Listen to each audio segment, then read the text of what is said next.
बिस्मिल्लाहिर्रहमानिर्रहीम। स्टूडेंट्स अस्सलाम वालेकुम। हम पढ़ रहे हैं first year physics in board और चैप्टर 3 मोशन, और ये है आज हमारा लेक्चर नंबर 15। आज हम इसमें करेंगे बुक के न्यूमेरिकल्स 11, 12 एंड 13। प्रॉब्लम नंबर 11 में देखें क्या है। 100 gram bullet is fired from a 10 kilogram gun with a speed of 1000 meter per second. What is the speed of recoil of the gun?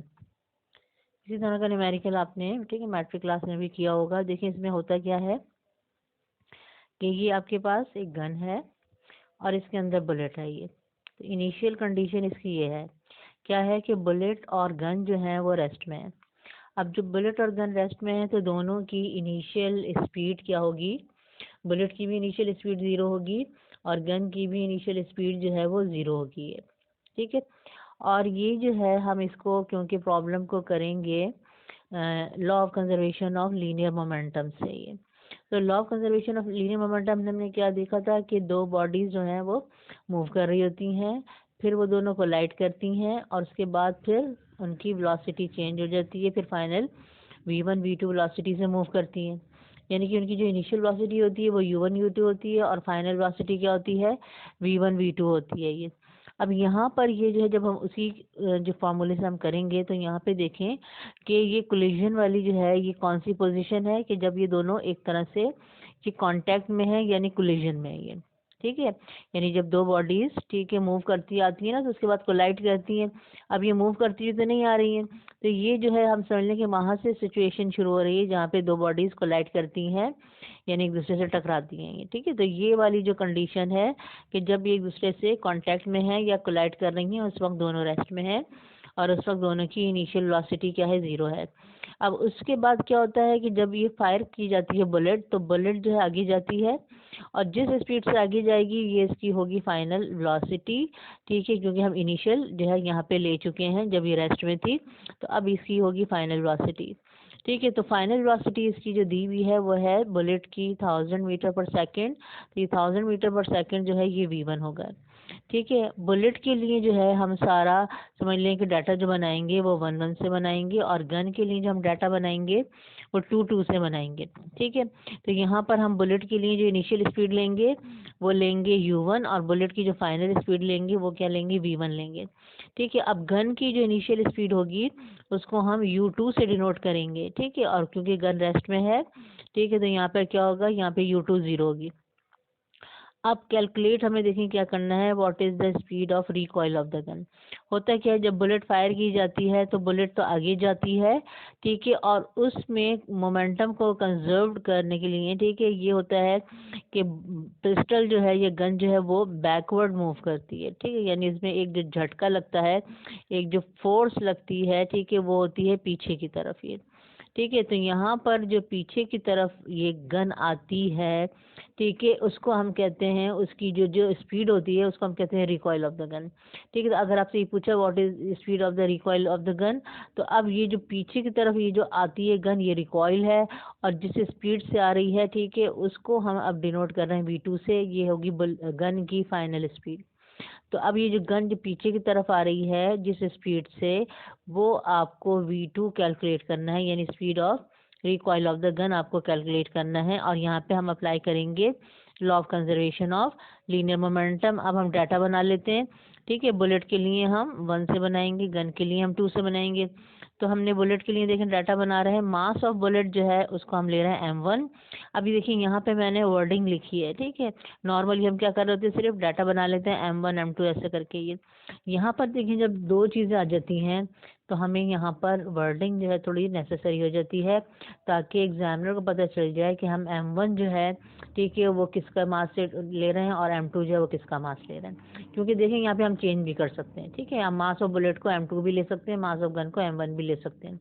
ठीक है, और जब ये हम 1 और 2 चेंज करेंगे तो आगे भी हमें 1 और 2 चेंज करना पड़ेगा। ये ठीक है, तो इस तरह हमें यहाँ पे वर्डिंग ज़रूरी हो जाती है और हम जब दो चीज़ें होती हैं तो फिर हम लिख देते हैं कि ये हम किस चीज़ का डाटा ले रहे हैं। तो ये मास ऑफ बुलेट हम m1 से रिप्रेजेंट कर रहे हैं और ये गिवन है 100 ग्राम। अब ग्राम स्टैंडर्ड यूनिट नहीं होता मास का स्टैंडर्ड यूनिट होता है किलोग्राम, यानी ग्राम को आपको चेंज करना पड़ेगा किलोग्राम में। तो ग्राम किलोग्राम में कैसे चेंज होता है, इसको हम 1000 से डिवाइड कर देंगे। 100 को जब हम 1000 से डिवाइड करेंगे हमारे पास आएगा 0.1। तो ये मास आ गया बुलेट का 0.1 किलोग्राम। और मास ऑफ गन दिया हुआ है आपको 10 किलोग्राम। ये आपका सही यूनिट है, इसको हमें कन्वर्ट करने की ज़रूरत नहीं है। और गन वाली चीज़ें जो हम 2 से डिनोट करेंगे तो ये होगा M2। अब इनिशियल स्पीड ऑफ बुलेट जो है, ठीक है, हम किससे डिनोट करेंगे, ठीक है, U1 से, क्योंकि U जो होती हैं वो इनिशियल स्पीड होती हैं और V किसके लिए होता है, फाइनल स्पीड के लिए होता है। और 1 हम यहाँ पे ले रहे हैं बुलेट के लिए और 2 ले रहे हैं हम गन के लिए। तो इनिशियल स्पीड ऑफ बुलेट हो गई U1 और क्योंकि रेस्ट में है, ठीक है, तो यहाँ पे हो जाएगी 0। इसी तरह इनिशियल स्पीड ऑफ गन जो है U2 होगी और गन भी इनिशियल रेस्ट में है तो ये भी हो जाएगी 0। अब ये देखेंगे फाइनल स्पीड क्या होगी। फाइनल स्पीड ऑफ बुलेट जो है, ठीक है, जब फायर करके बुलेट बाहर गई है तो किस स्पीड से मूव कर रही है, 1000 मीटर पर सेकंड। ये बुलेट की फाइनल स्पीड है। गन जो पीछे की तरफ मूव कर रही है, ठीक है, उसने एक झटका जो लिया है पीछे की तरफ, वो किस स्पीड से पीछे गई है, वो है इसकी, ठीक है, फाइनल वेलोसिटी V2। ठीक है, ये हमें कैलकुलेट करना है। तो यहाँ पर हम सिंपली जो है अप्लाई कर देते हैं law of conservation of linear momentum. इसको हम जो कि देख चुके हैं, इसका लॉ भी देख चुके हैं, इसका प्रूफ भी देख चुके हैं। तो यहाँ पे हमारे पास क्या था formula law of conservation of linear momentum का, M1U1 plus M2U2 is equal to M1V1 plus M2V2। अब सारी वैल्यूज हमारे पास मौजूद है, ठीक है, डाटा में से हम सारी वैल्यूज लेके पुट कर देंगे। ठीक है, M1 0.1, U1 0, M2 10, ठीक है, U2 0। M1 0.1, ठीक है, V1 1000, M2 10 और V2 हमें मालूम करना है। यहाँ पे देखें 0 से मल्टीप्लाई हो गया, ये 0 हो जाएगा और ये भी 0 से मल्टीप्लाई होकर 0 हो जाएगा। और आप 0.1 को 1000 से मल्टीप्लाई करेंगे 100 आएगा और ये हो जाएगा 10V2। ठीक है, ये 0 0, ठीक है, ख़त्म हो जाएगा। अब 100 को आप इस साइड पे लेके आएंगे तो ये प्लस से -100 हो जाएगा। यहाँ पे रह जाएगा 10V2। आपको क्योंकि V2 की वैल्यू कैलकुलेट करनी है तो अब हम 10V2 को इस साइड पे ले आएंगे, -100 को इस साइड पे ले आएंगे। और इस इक्वेशन पे कोई फ़र्क नहीं पड़ता अगर लेफ्ट हैंड साइड को राइट हैंड साइड पे लिख दें और राइट हैंड साइड को लेफ्ट हैंड साइड पे लिख दें। अब V2 आपको कैलकुलेट करना है। यहाँ इससे 10 मल्टीप्लाई हो रहा है तो यहाँ पे जाके डिवाइड करेगा, यानी क्रॉस मल्टीप्लिकेशन होगी। तो V2 is equal to -100 divided by 10। 100 को 10 से डिवाइड करेंगे 10 आएगा। ठीक है, इसका मतलब है V2 आया आपके पास -10 मीटर पर सेकंड। तो आपकी speed of recoil of the gun क्या है, -10 मीटर पर सेकंड। माइनस साइन देखिए जब भी आता है वेलोसिटी में, ये आपको डायरेक्शन बता रहा होता है, ठीक है, यानी ऑपोजिट डायरेक्शन। अगर डायरेक्शन ऑपोजिट हो रही है तो आपके पास फिर नेगेटिव साइन आ जाता है किसमें, ठीक है, फोर्स में या ठीक है वेलोसिटी में। तो अब ये देखेंगे गन जो है आपकी, ठीक है, कहाँ जा रही थी, गन जो है आपकी आगे की तरफ जा रही थी और गन जो है बुलेट आपकी आगे की तरफ जा रही थी, गन उसके ऑपोजिट डायरेक्शन में, इसलिए जो है इसकी वेलोसिटी का आंसर जो है वो नेगेटिव आया है। ठीक है, तो ये हमारा आ गया speed of recoil of the gun. Next numerical है हमारा प्रॉब्लम नंबर 12। ये देखिए इसमें क्या है, a 50 gram bullet is fired into a 10 kilogram block that is suspended by a long cord so that it can swing as a pendulum. ठीक है, if the block is displaced so that its centre of gravity rises by 10 centimetre, what was the speed of the bullet. ठीक है, यहाँ पे पूछा है, देखें एक बुलेट है, अब यहाँ किसी गन से फायर हुई होगी। ठीक है, गन से फायर होने के बाद अब बुलेट मूव करती हुई आ रही है और जिस स्पीड से बुलेट मूव करती हुई आ रही है वो है उसकी इनिशियल स्पीड। इसको हम डिनोट करते हैं, अभी हमने देखे इससे पहले डिनोट किया था ना इनिशियल स्पीड ऑफ बुलेट को किससे, U1 से। तो यहाँ पे भी हम डिनोट करेंगे U1 से इनिशियल स्पीड ऑफ बुलेट, यानी जब पीछे की तरफ से जिस स्पीड से आ रही है। तो इसी को हमें कैलकुलेट करना है, what was the speed of the bullet. ठीक है, ये हमें यहाँ पे अब मालूम करना है।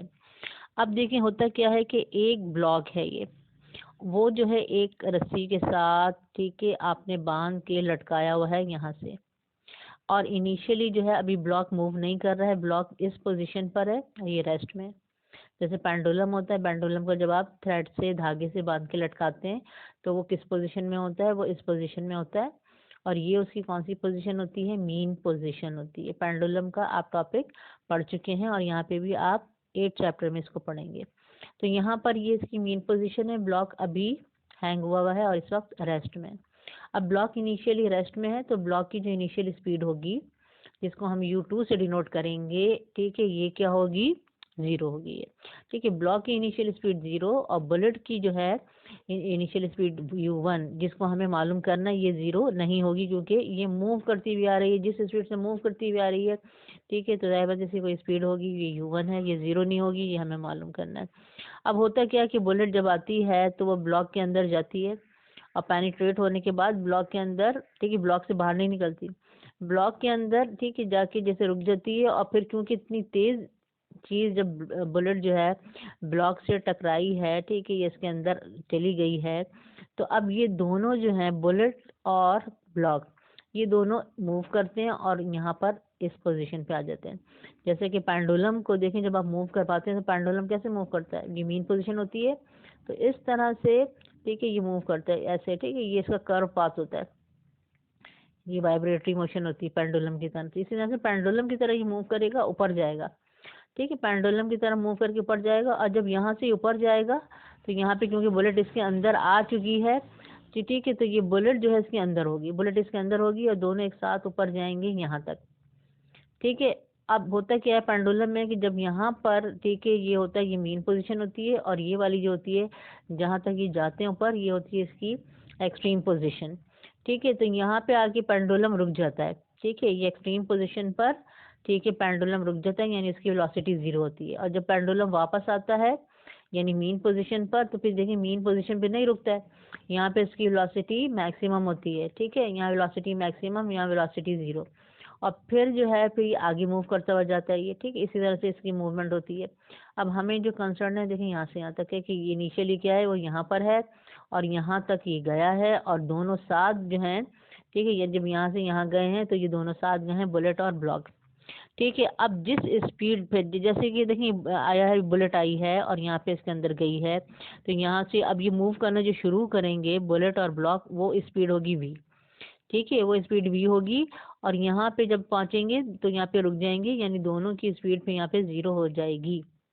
ठीक है, अब यहाँ पर जो है, यहाँ जो आपकी स्पीड जो ये 0 हो रही है फाइनल पोजीशन पर, ठीक है, तो यहाँ पर जो है 0 हो रही है और यहाँ पर जो है पेनिट्रेट करने के बाद, यानी हम कहेंगे कि कोलिजन के बाद, ठीक है, कोलिजन के बाद यहाँ पर ये बुलेट आके ब्लॉक से कोलाइड कर रही है, कोलिजन के बाद जिस स्पीड से मूव कर रहे हैं, ठीक है, वो स्पीड क्या है, वो v होगी, वो 0 नहीं होगी, यहाँ वाली स्पीड 0 नहीं होगी और फिर डिक्रीज होते होते इस पॉइंट पर 0 होगी। तो ये v जो है समझ लें कि इस पॉइंट की स्पीड है जो कि यहाँ से मूव करना शुरू करेंगे बुलेट और ब्लॉक।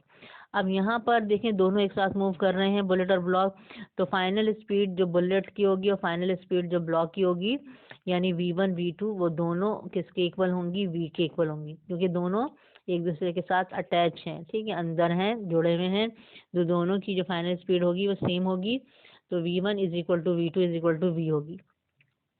अब ये जो समझ लें बुलेट और ब्लॉक जो है ये, ठीक है, ये जो राइज कर रहा है वो कितनी हाइट तक राइज कर रहा है, ये आपको बताया, centre of gravity rises by 10 centimetre. तो यहाँ पर ये 10 सेंटीमीटर जो है, ठीक है, ये राइज कर रहा है, ये हाइट जो है इसकी 10 सेंटीमीटर है ये। ठीक है, इसको हम किससे डिनोट कर रहे हैं, एच से डिनोट कर रहे हैं। देखिए ये सेंटर ऑफ ग्रेविटी होता है, ये सेंटर ऑफ ग्रेविटी।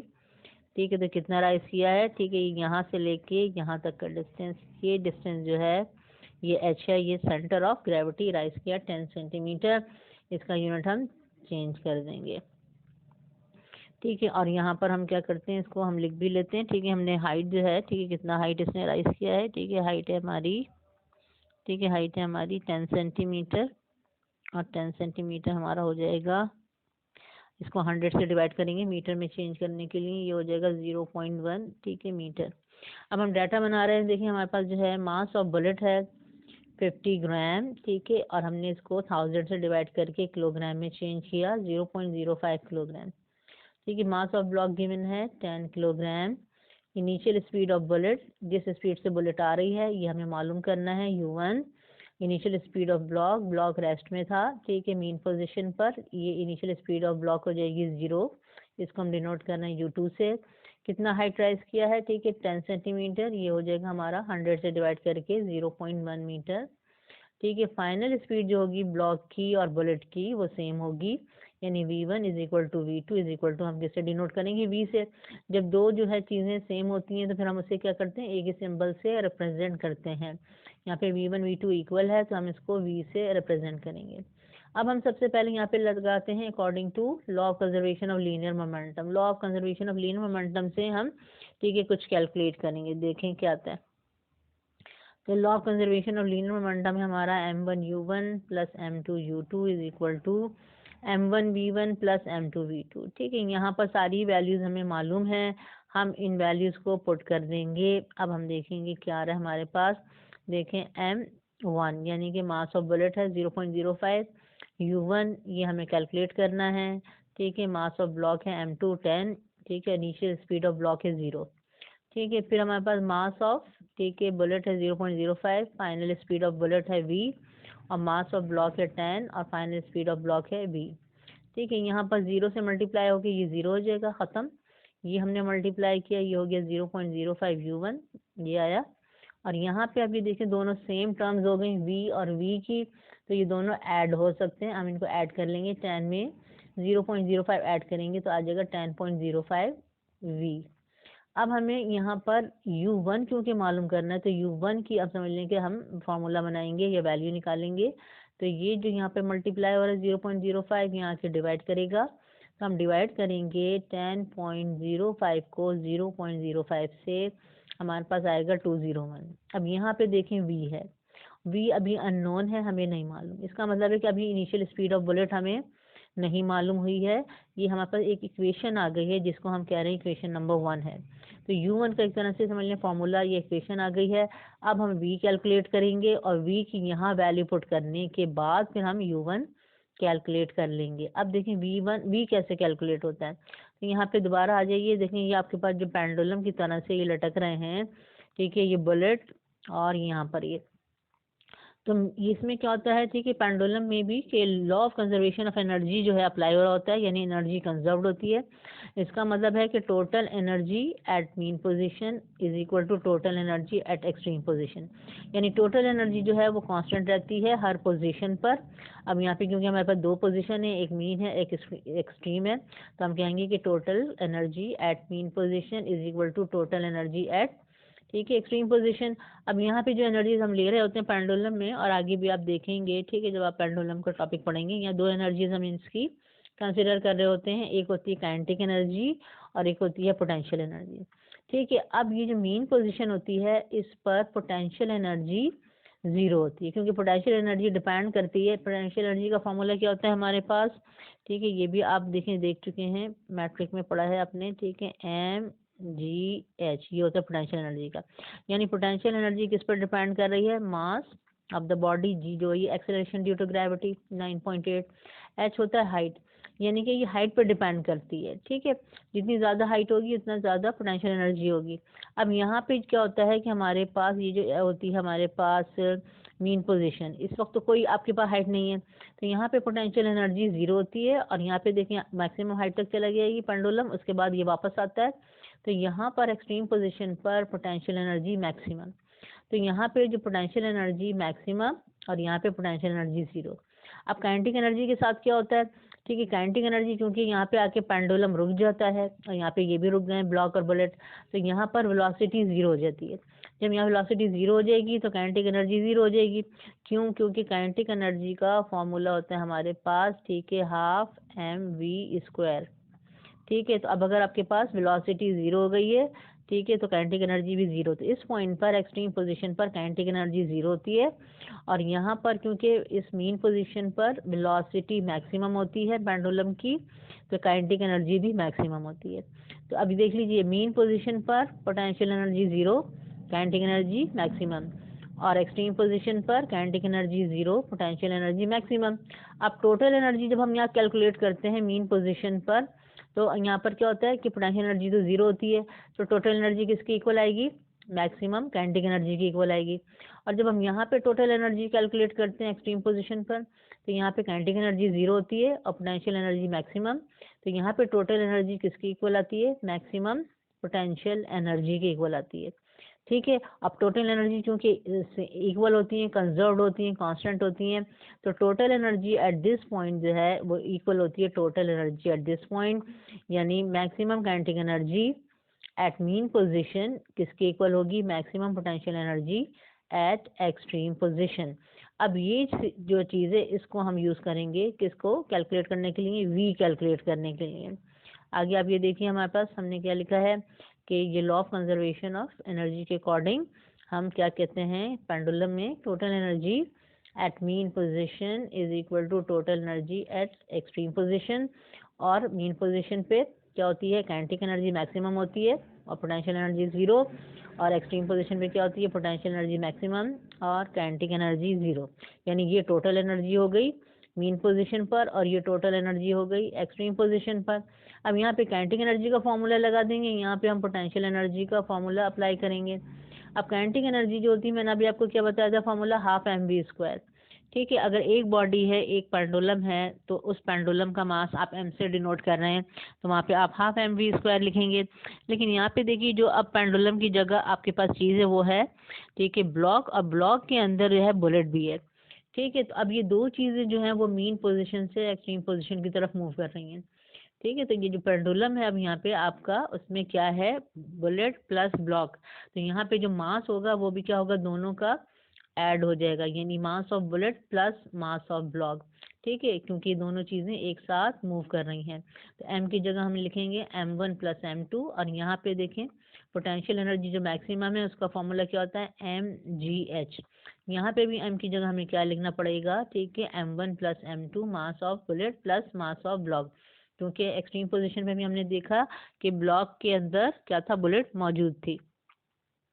अब यहाँ पे ये दोनों सेम है, ब्रैकेट राइट हैंड साइड पे लेफ्ट हैंड साइड पे इसको मैंने कैंसिल कर दिया। यहाँ पे देखिए आपके पास क्या आएगा, लेफ्ट हैंड साइड पे हाफ v² और यहाँ पे आएगा gh। हमें v की वैल्यू कैलकुलेट करनी है, 2 यहाँ पे हम मल्टीप्लाई करेंगे, ये हो जाएगा 2gh।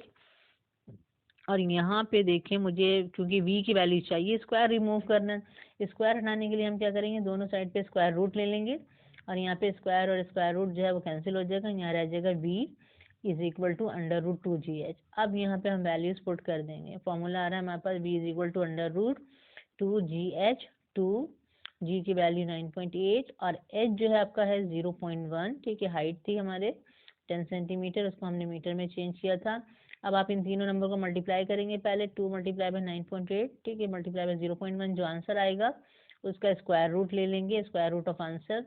v की वैल्यू आ जाएगी 1.4, क्योंकि v आपके पास स्पीड है, यहाँ पे यूनिट आएगा मीटर पर सेकेंड। अब दोबारा हम आ जाएंगे इक्वेशन 1 पर। ठीक है, वो हमारे पास थी इनिशियल स्पीड ऑफ बुलेट की equation u1 is equal to 201 v। यहाँ पे इस जगह v की वैल्यू पुट कर दें आप 1.4। ठीक है, 1.4 और v मल्टीप्लाई हो रहा है यहाँ पे, तो 1.4 से मल्टीप्लाई कर देंगे 201 को, तो 201 v 201 जो है 1.4 से मल्टीप्लाई होगा, हमारे पास आंसर आएगा 281.4। ये है इनिशियल स्पीड ऑफ बुलेट, और ये स्पीड है तो इसका यूनिट भी क्या होगा, मीटर पर सेकेंड। ठीक है, इसको हमें कैलकुलेट करना था, ये हमारा आंसर आ गया। लास्ट है इस लेक्चर का हमारा प्रॉब्लम नंबर 13, और ये है हमारा a machine gun fires 10 bullets per second into a target. ठीक है, बाज़ दफ़ा देखिए ना कुछ ऐसी आपके पास गन होती हैं जिसमें, ठीक है, एक बुलेट निकलती है एक वक्त में, और कुछ ऐसी होती हैं कि उनकी एक वक्त में एक से ज़्यादा बुलेट फायर कर रही होती है, 5, 10 या और ज़्यादा। ठीक है, वो एक साथ जो है समझ लेंगे, हमें लगता है क्योंकि एक सेकंड में जब निकलेंगी, ठीक है, तो हमें क्या लगेगा, हमें लगेगा कि जैसे एक साथ जो है वो बुलेट्स निकली हैं। ठीक है, तो ये एक सेकंड में कितनी बुलेट फायर कर रही है, 10 बुलेट्स। ठीक है, अब एक बुलेट का जो वेट है, ठीक है, अब देखें यहाँ पे वे लिखा हुआ है, लेकिन आगे हम यूनिट से पहचान लेंगे, ये लिखा हुआ है एक बुलेट जो है वे कर रही है 20 ग्राम। ठीक है, each bullet was 20 gram and had a speed of 1500 metre per second. Find the force necessary to hold the gun in position. यहाँ पर आप ये देखें कि 20 ग्राम, ठीक है, यहाँ पर ये क्या है, इसका मास दिया हुआ है बुलेट का। ठीक है, मास ऑफ 1 बुलेट दिया हुआ है आपको 20 ग्राम, और हमारे पास टोटल कितनी है, 10 बुलेट्स और फायर हो रही हैं, तो हम जो है फिर 10 बुलेट्स का मास मालूम कर लेंगे।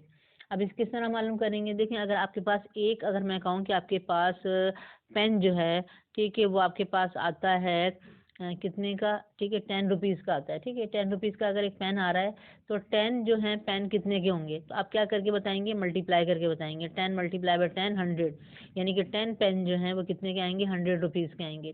इसी तरह से अगर हमें 1 बुलेट का मास दिया हुआ है और हमें 10 बुलेट का मालूम करना है तो हम क्या करेंगे, मल्टीप्लाई कर देंगे। ठीक है, तो आपके पास 10 बुलेट्स का मास आ जाएगा। ठीक है, अब ये जो स्पीड दी हुई है, ठीक है, ये है इसकी बुलेट्स की फाइनल स्पीड, क्योंकि बुलेट जब गन के अंदर थी, ठीक है, वो हम लेंगे उनकी इनिशियल स्पीड, ठीक है, VI 0। ठीक है, और बुलेट्स जब निकल के मूव कर रही हैं वो होगी फाइनल स्पीड, और ये 1500 मीटर पर सेकेंड। अब देखिए कि यहाँ पर क्योंकि हमारे पास किसी, ठीक है, समझ लें गन का मास नहीं दिया हुआ है, गन की स्पीड नहीं दी हुई है, गन की कोई स्पीड मालूम नहीं की है। ठीक है, इसका मतलब है सिंगल किसकी बात हो रही है, बुलेट की बात हो रही है। ठीक है, तो हम जो है यहाँ पर डाटा जो है सिर्फ हमारा एक ही बनेगा, यानी M1 M2 U1 U2 V1 V2 नहीं बनेगा। ठीक है, सिर्फ हमारे पास एक चीज़ है, किसकी बात हो रही है, बुलेट की, तो हम सिर्फ M, या हम आपके पास इनिशियल वेलोसिटी और फाइनल वेलोसिटी को फिर हम किससे डिनोट कर लेंगे, VI और VF से डिनोट करेंगे। ठीक है, U और V जो है हम जब कब लेके आते हैं, जब हमारे पास दो चीज़ें होती हैं और दो की इनिशियल वेलोसिटी होती है और फाइनल वेलोसिटी होती है, फिर हम U1 U2 और V1 V2 से डाटा बनाते हैं। अब एक ही चीज़ है और इसकी इनिशियल स्पीड है और उसकी फाइनल स्पीड है, तो फिर हम U1 नहीं लेंगे, U2 नहीं लेंगे, बल्कि हम इनिशियल स्पीड को VI से डिनोट कर देंगे, फाइनल स्पीड को हम VF से डिनोट कर देंगे। हमें क्या कैलकुलेट करना है, find the force necessary to hold the gun in position. क्योंकि देखिए जब बुलेट जो है आगे जाती है, जब हम फायर करते हैं तो गन जो होती है वो क्या होती है, वो पीछे की तरफ आती है। ठीक है, ये हमने पढ़ा था स्पीड। अब अगर देखिए गन पीछे की तरफ आ रही है, अगर हमने इसको हाथ में पकड़ा हुआ है या अपने शोल्डर पे रखा हुआ है, तो हमारा शोल्डर या हमारा हैंड जो है उस गन पर फोर्स अप्लाई करता है। अगर हम उसको रोकने के लिए फोर्स अप्लाई नहीं करेंगे, ठीक है, यानी कि हम अगर हम लूजली पकड़ेंगे तो क्या होगा कि गन या जो है वो पिस्टल जो है वो जो पीछे की तरफ आती है वो हमारे हाथ से निकल जाएगी, यानी गिर जाएगी। तो उसको पकड़ने के लिए, उसको होल्ड करने के लिए हमें फोर्स अप्लाई करनी पड़ती है। ठीक है, वो फोर्स हमें कैलकुलेट करनी है। यहाँ पे आप देखें, हम डाटा बना लेते हैं। मास ऑफ 1 बुलेट दिया हुआ 20 ग्राम। अब देखें ग्राम जो है हमारा स्टैंडर्ड यूनिट नहीं है, हमें इसे किलोग्राम में चेंज करना है। क्या करेंगे, हम 1000 से डिवाइड करेंगे। 20 को 1000 से डिवाइड किया, 0.02 आया, यानी मास ऑफ 1 बुलेट अब कितना आ रहा है, 0.02 किलोग्राम। एक बुलेट का मास है, एक बुलेट का मास है, तो 10 बुलेट्स का कितना होगा। अब 10 बुलेट के मास को हम डिनोट कर रहे हैं M से, यहाँ हमने सिंबल दे दिया क्योंकि इसकी हमें ज़रूरत है। ठीक है, 10 बुलेट का मास कितना होगा, 10 मल्टीप्लाई बाय 0.02, यानी कि मास ऑफ 1 बुलेट मल्टीप्लाई किया, कितना हो गया, 0.2 किलोग्राम। 0.2 किलोग्राम क्या है आपके पास, 10 बुलेट्स का मास। इनिशियल स्पीड क्या है बुलेट्स की, ठीक है, 0, जब ये गन में थी, और गन से बाहर निकल के जब मूव कर रही हैं वो उनकी होगी फाइनल स्पीड। फाइनल स्पीड हमें गिवन है 1500 मीटर पर सेकेंड, और हमें टाइम दिया हुआ है कि 1 सेकंड में ये निकल रही हैं, टाइम इज़ 1 सेकंड, और आपको फोर्स कैलकुलेट करना है। अब इसको देखें, दो मेथड से प्रॉब्लम को सॉल्व कर सकते हैं, आपको जो भी इजी लगे आप उससे सॉल्व कर लें। ठीक है, एक डायरेक्ट जिसमें मेथड है वो ये है कि हम वो फोर्स का फॉर्मूला कर लेते हैं, जो कि हमने फर्स्ट ईयर में यहाँ पे पढ़ा है। फर्स्ट ईयर में हमने क्या पढ़ा था, ठीक है, हमने न्यूटन का जो सेकंड लॉ पढ़ा था, उसके बाद हमने उससे रिलेटेड एक टॉपिक पढ़ा था, force is the rate of change of linear momentum. यानी कि अगर एक बॉडी है, उसकी इनिशियल वेलोसिटी VI है, फाइनल वेलोसिटी VF है, ठीक है, उसका मास M है, तो अब जब हम उस पर फोर्स अप्लाई करते हैं, ठीक है, तो क्या होता है, ठीक है, उसकी वेलोसिटी चेंज होगी। यानी एक बॉडी है, उसकी इनिशियल स्पीड है VI, ठीक है, मूव कर रही है किससे, VI से मूव कर रही है। अब हम जब फोर्स अप्लाई करेंगे तो क्या होगा, उसकी स्पीड चेंज हो जाएगी, और कितनी हो जाएगी, फाइनल स्पीड VF हो जाएगी। तो जब स्पीड चेंज होती है तो मोमेंटम भी चेंज होता है, क्योंकि मोमेंटम क्या होता है हमारे पास, मास मल्टीप्लाई बाय वेलोसिटी। ठीक है, तो एक इनिशियल मोमेंटम होता है जो होता है हमारा MVI, एक फाइनल मोमेंटम होता है जो होता है हमारा MVF। ठीक है, तो हमारे पास क्या होता है, जब मोमेंटम चेंज होता है तो किसकी वजह से होता है, फोर्स अप्लाई करने की वजह से किसी बॉडी का मोमेंटम चेंज होता है, यानी स्पीड चेंज होती है। तो अब जो मोमेंटम चेंज होता है तो उसका जो rate of change of linear momentum होता है वो फोर्स के इक्वल होता है, ये हमने प्रूव किया था। तो यहाँ पे देखिए कि rate of change of linear momentum का मतलब क्या होता है कि चेंज ऑफ मोमेंटम को आप डिवाइड कर दें टाइम से। किसी क्वांटिटी को जब हम टाइम से डिवाइड करते हैं तो उसका मतलब है क्या कैलकुलेट कर रहे हैं, हम उसका रेट कैलकुलेट कर रहे हैं। तो ये चेंज ऑफ मोमेंटम है, फाइनल मोमेंटम में से इनिशियल मोमेंटम को माइनस कर रहे हैं, तो ये चेंज इन मोमेंटम आ गया, और टाइम से डिवाइड किया आपने तो ये हो गया rate of change of linear momentum. और rate of change of linear momentum किसके इक्वल होता है, फोर्स के इक्वल होता है। तो अब हम इस फॉर्मूले में जब वैल्यूज पुट कर देंगे तो ये डायरेक्ट हमारे पास आंसर आ जाता है फोर्स का। ठीक है, देखिए मास पुट किया मैंने, ये फाइनल स्पीड, ये मास, ये इनिशियल स्पीड और टाइम। ठीक है, ये दोनों मल्टीप्लाई होकर 0 हो जाएंगे। आप इन दोनों को मल्टीप्लाई करेंगे, ठीक है, इन दोनों को मल्टीप्लाई करेंगे, आंसर 300 आएगा। और जब 1 से डिवाइड करेंगे तो 1 से डिवाइड करके आंसर चेंज नहीं होता, आंसर हमारे पास आएगा 300। ये आ गई फोर्स 300 न्यूटन। ये वो फोर्स है जिसको आप यूज कर रहे हैं, ठीक है, ये अप्लाई कर रहे हैं, ठीक है, टू होल्ड द गन। ठीक है, ये आपके पास आंसर आ गया। ऑल्टरनेट मेथड क्या होता है इसका कि आप इसमें क्या करें, पहले एक्सेलरेशन कैलकुलेट कर लें। ठीक है, इसका डाटा भी हमारे पास है, V F minus V I upon T.